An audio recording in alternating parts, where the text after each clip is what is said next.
Bonjour à tous. Après une ultime énorme provocation contre eux de l'Union européenne, particulièrement d'Ursula von der Leyen, parce que c'est une compétence de la Commission européenne, vous allez voir, les paysans se rebiffent comme jamais contre l'Union européenne et tous ceux qui servent ses intérêts. Et ça s'est produit en France avec un accès complètement inattendu de colère, des choses qui se ralient, des discours qui deviennent très intéressants, qui pointent les vrais sujets, à Bruxelles, et puis un mouvement polonais qui est en train de montrer l'exemple de façon éclatante et qui réussit. Je vais vous expliquer tout ce qui est en train de se passer, quelle est aussi cette provocation. Dans cette vidéo, on n'a pas du tout fini avec la révolte paysanne dans différents pays de l'Union européenne, et notamment en France. Mais ce qui est très intéressant, c'est que ça décante, et de plus en plus, on va vers les vrais sujets. Et ça, c'est très bon signe. Et notamment la récupération de notre souveraineté, pour avoir la souveraineté agricole et alimentaire, évidemment. Régler véritablement, structurellement, la crise agricole, c'est-à-dire sortir de l'Union européenne, le Frexit. Condition non pas suffisante, mais en tout cas absolument nécessaire pour y arriver. Je vous explique de manière très concrète tout ça dans cette vidéo. N'hésitez pas à la partager, n'hésitez pas à vous abonner ou réabonner à cette chaîne YouTube en cliquant sur s'abonner en dessous. Un petit clic, c'est gratuit, vous êtes abonné à la chaîne. Ou réabonnez-vous si YouTube vous a désabonné. Il y en a eu beaucoup, paraît-il, ces dernières heures, ces derniers jours, sur beaucoup de chaînes d'ailleurs. Nouvelle vague. Eh bien écoutez, en tout cas, ou nouvel abonné, vous êtes les bienvenus à la chaîne. C'est un clic, c'est une seconde, c'est gratuit. Et ça aide énormément tout simplement à ce que ces vidéos circulent mieux, soient mieux recommandées et touchent des personnes qui vont nous découvrir grâce à votre abonnement. Donc grand merci à vous, c'est comme ça que ça fonctionne. Bien évidemment, on est presque à 500 000 abonnés et l'événement totalement inédit pour célébrer tout ça ensemble. Par ailleurs, je suis Européenne 2024, Tour de France et Tour de France de la Liberté à Lons-le-Saunier, grande réunion publique à 19h ce mercredi 6 mars. Il reste quelques places, il faut s'inscrire sous la vidéo en description, c'est 5 € participation aux frais, on vous offre un verre de l'amitié, des interventions, je suis là en dialogue ensemble. Grand moment. Eh bien écoutez, à vous de vous inscrire maintenant, ça nous aide à organiser les choses. Le lien pour s'inscrire est sous la vidéo en description, bien évidemment. Voilà, écoutez, il reste évidemment la possibilité d'adhérer, de faire un don au mouvement, aux patriotes. Sur les-patriotes.fr, il y a toutes les rubriques, mais j'y reviens en fin de vidéo, indispensable si on veut participer au combat, notamment pour notre souveraineté. Évidemment, je vous attends face à l'oligarchie. On y revient dans un instant. Alors, Union européenne, les paysans se rebiffent. Et pourquoi ? D'abord parce que je crois que mois après mois, chacun comprend mieux les enjeux et les vrais coupables. Peut-être aussi parce que les faux amis sont de plus en plus démasqués, donc mis hors course, ce qui fait que la révolte a finalement plus de force, parce qu'elle est beaucoup plus cohérente. On a vu des actions surprises qui se multipliaient en France. On sentait que ça reprenait du poil de la bête là depuis quelques jours. Macron et Attal pensaient un peu avoir endormi via quelques dirigeants syndicaux complices, notamment évidemment côté FNSEA, les agriculteurs, mais en fait pas du tout. Et moi, je peux vous annoncer que jour après jour et semaine après semaine, si rien n'est fait concrètement, il est évident que ça va être de plus en plus puissant. Il y a un modèle en ce moment pour beaucoup de paysans, c'est la révolte polonaise. Je vais y revenir. Alors d'abord, retour en force des actions en France, mais très bien ciblées. Alors par surprise, ça a pris toute la France par surprise. Ce 1er mars au matin, on a vu ces images incroyables. Les paysans, les coordinations rurales, qui envahissent Paris et qui bloquent la place de l'Étoile autour de l'Arc de Triomphe, une partie des Champs-Élysées, sont donc à quelques centaines de mètres du Palais de l'Élysée. BFM TV titre même ce 1er mars, manifestation surprise des agriculteurs à Paris, et ils déposent, très beau geste, une gerbe sous l'Arc de Triomphe, aux agriculteurs, je cite, c'est ce qui est écrit sur leur gerbe, aux agriculteurs suicidés à cause de leur métier.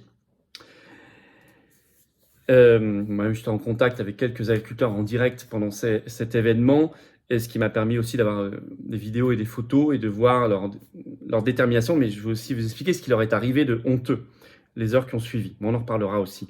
Au même moment, blocage d'autoroute, autoroute A4 notamment. Arrivé quelques heures après, toujours ce 1er mars, de tracteurs devant le château de Versailles. Blocage à ce moment-là de l'autoroute A13. Déjà la veille, le ministre de l'écologie Béchu, de l'agriculture Fesneau était énormément hué, G2, etc. au salon de l'agriculture tout le long de leur trajet. Et A86, autre autoroute également bloquée. Vous aviez déjà la veille, le 29 février, blocage d'une autre autoroute, l'A9, avec blocage de la circulation entre la France et l'Espagne au niveau de Perpignan. Vous aviez un responsable de ces agriculteurs en colère, Patrick Legras, qu'on connaît bien, qui est vraiment très, très actif. Bravo à lui, qui avait déclaré sur BFM le 29 février. Il y aura des surprises. Il y aura des surprises. Dès demain, avait-il dit. Il n'a pas menti, puisque dès le lendemain au matin, même à l'aube, cette action forte à Paris. Alors, ce qui est incroyable, enfin, on n'est pas surpris que la Macronique est une infamie, 84 gardes à vue à Paris. Et on en reparlera parce qu'on discutera concrètement avec des gens qui ont fait ces gardes à vue, vous allez voir, dans d'autres vidéos. Ce qui les a pas découragés, ce qui est honteux, hein, évidemment honteux, il y a des images très choquantes. Il n'y a aucun autre pays qui ose faire ça, hein, contre ceux qui nous nourrissent et qui veulent simplement vivre décemment de leur boulot. Ça les a pas découragés parce que quelques heures plus tard, ils ont bloqué le périphérique parisien. Bravo. Alors, ce qui est intéressant, c'est que, par exemple, Patrick Legras déclare sur BFM TV et d'autres autour de lui, « On se moque de nous au niveau de l'Europe », je le cite. Donc on voit une focalisation de plus en plus dans les revendications et les discours sur le vrai coupable, ce qui n'exonère en rien Macron, Attal et les gouvernements, qui sont des complices de tout ça. Mais la structure Union européenne, qui a pris le pouvoir en matière en particulier agricole. Ça, c'est intéressant de le dire. Et sachez, quelques jours avant, le 26 février, il y avait énormément de tracteurs qui avaient envahi Bruxelles, et notamment le quartier des institutions européennes, et notamment le Parlement européen, en réussissant d'ailleurs à forcer les barrages de police. L'AFP avait noté tout ça, beaucoup d'images aussi. Le 26 février, je cite, quelques 900 véhicules agricoles ont été dénombrés par la police. Contre, avec des slogans, ils appellent ça le monstre bureaucratique, donc l'Union européenne. Donc là aussi, on voit, et notamment il y avait des paysans français, qu'ils ont bien ciblé les choses. L'Union européenne, il faut le dire, vient de faire cette semaine une nouvelle provocation délirante, choquante, qui montre que véritablement son projet tuait l'agriculture française et les paysans. C'est ce 29 février le vote au Parlement européen de 2 nouveaux accords de libre-échange. Avec le Chili, avec le Kenya, qui prévoient notamment des importations chez nous sans droit de douane, donc de chaque année 9000 tonnes de porc supplémentaires, 2000 tonnes de bœuf, 4000 tonnes d'ovins, 18 000 tonnes de volailles, 10 000 tonnes de préparation de fruits, 11 000 tonnes d'huile d'olive, et ça n'est pas exhaustif, etc. Et ça a été voté au Parlement européen, il faut le dire, largement. Pour l'accord sur le Kenya, 366 voix pour, 86 contre seulement. Chili, 358 pour, 147 contre seulement. Donc ceux qui vous disent par ailleurs, oui mais on va nous bloquer tout ça au Parlement européen parce qu'on aura 3 élus de plus cette fois-ci, je pense à, je sais pas, LFI, Reconquête, RN, tout ça qui vous disent ça dans la campagne aujourd'hui. Ce serait parfaitement insuffisant. Puis de toute façon, c'est pas que le Parlement européen qui décide. Dans la structure Union européenne, la Commission décide largement. C'est une compétence exclusive pour elle. Puis vous voyez bien, vu les chiffres qu'on a et vu les projections qui sont faites, y compris sur les meilleurs sondages pour eux, ils n'auront absolument pas la majorité au Parlement européen. Ils le savent très bien d'ailleurs. Ils le savent. Ils racontent n'importe quoi aux électeurs. La vraie solution, c'est de quitter cette structure, de reprendre la compétence du commerce. Et donc, de ces accords de libre-échange à mettre à la poubelle.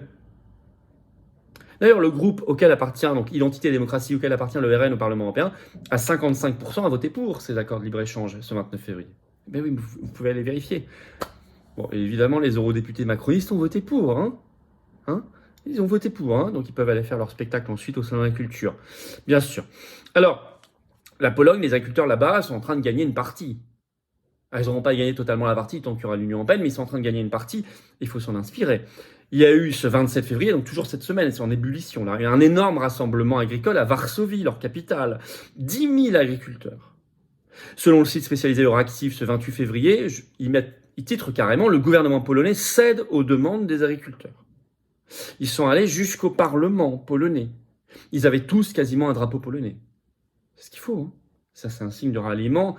On n'est plus dans les chapelles syndicales et ça, on est français, on est polonais, on se bat pour notre pays, pour notre nation, pour notre peuple. Ils ont par ailleurs, note Euractiv, je cite, bloqué les postes frontières et les principales routes menant à la frontière ukrainienne, afin d'empêcher les camions de produits alimentaires ukrainiens d'entrer en Pologne. Vous savez qu'ils ont mis en place un blocus d'au moins 1 mois déjà. Euractiv l'écrit bien, la plupart des protestations en Pologne sont dirigées, je cite, contre la politique de l'Union européenne. Ils ont bien ciblé eux aussi. Et notamment, ils ciblent 2 choses, les importations ukrainiennes et le pacte vert européen, qui est une fausse écologie, qui est l'escrologie. Qui est en fait juste un projet d'externaliser l'agriculture, soit vers d'autres pays très lointains, soit vers les viandes de synthèse et les insectes et les larves. Et ils ont déjà annoncé, si rien ne se passe de très concret d'ici le 6 mars, ils bloqueront entièrement avec leurs tracteurs cette fois-ci Varsovie, la capitale. Et je peux vous dire ils le feront, ça il n'y a pas de problème. Donc on voit les choses décantent, là en une semaine, les agriculteurs français qui reprennent très fortement, ils vont dans Paris et ils ciblent l'Union européenne. Cette grosse manif à Bruxelles, qui cible par définition l'Union européenne, ils vont au Parlement européen, dans les institutions européennes. La Pologne, c'est les plus forts en ce moment, et ils ciblent clairement l'Union européenne. Donc, chose décante, et il ne reste que les vrais sujets, le problème est l'Union européenne. En France, y compris, c'est de plus en plus dit, et c'est de plus en plus dit clairement. Et moi, je peux vous dire, je vous l'ai dit dans mon direct si vous avez vu ce vendredi, je n'ai jamais autant entendu le mot Frexit au Salon de l'agriculture que cette année. J'y vais chaque année. Donc, je peux vous le dire. Je n'avais jamais entendu autant le mot Frexit. Frexit pour la souveraineté agricole et alimentaire, pour notre liberté, pour notre indépendance, pour la qualité, pour les circuits courts, pour la vraie écologie. La vraie.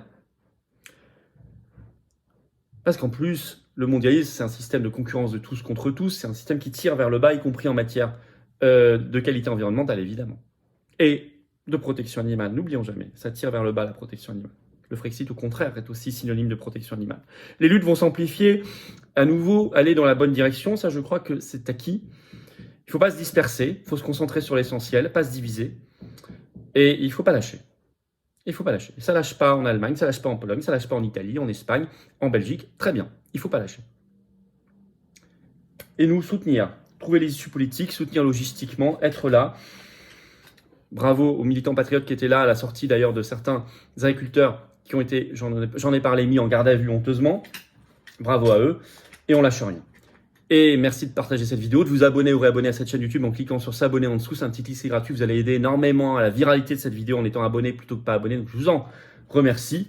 Le 6 mars, je suis dans le Jura. Réunion publique, inscription par un lien sous la vidéo en description. Toujours notre pétition nationale pour la paix également en lien sous la vidéo à signer si vous pouvez et à partager. Et puis venez aux patriotes, venez vous battre pour le Frexit, pour la souveraineté, avec moi, avec nous. J'ai envie de me battre à vos côtés. Ne restez pas seuls, venez maintenant. L'oligarchie ne remet pas à demain, remettez pas à demain. Soyez adhérents, réadhérents, si vous n'êtes plus à jour. À vous de vérifier. Vous faites un don de soutien si vous voulez qu'on fasse plus d'actions encore, parce qu'on n'a pas les millions, les banques, les médias, les copains, les milliards, les oligarques du système. Non, on les a contre nous. Mais on fait, on a besoin de vous. Vous pouvez adhérer, réadhérer, c'est le premier lien sous la vidéo en description pour le faire. Ce lien est également en commentaire épinglé, petite fiche maintenant sur l'écran et dans quelques secondes un lien sur l'écran. Choisissez, faire un don de soutien au mouvement, c'est facile. C'est le deuxième lien sous la vidéo en description. La particularité, c'est que tout ça, c'est défiscalisé de vos impôts aux 2 tiers. Ça fait baisser très concrètement vos impôts, ceux que vous payez au fisc de Macron. Pensez-y. Pensez-y. Aux 2 tiers, vous mettez 60 €, ça enlève 40 €. Faites le calcul jusqu'à des milliers d'euros ou quelques euros, c'est la même proportion. Bravo donateurs, réadhérents, bienvenue aux nouveaux adhérents patriotes. Vive la France!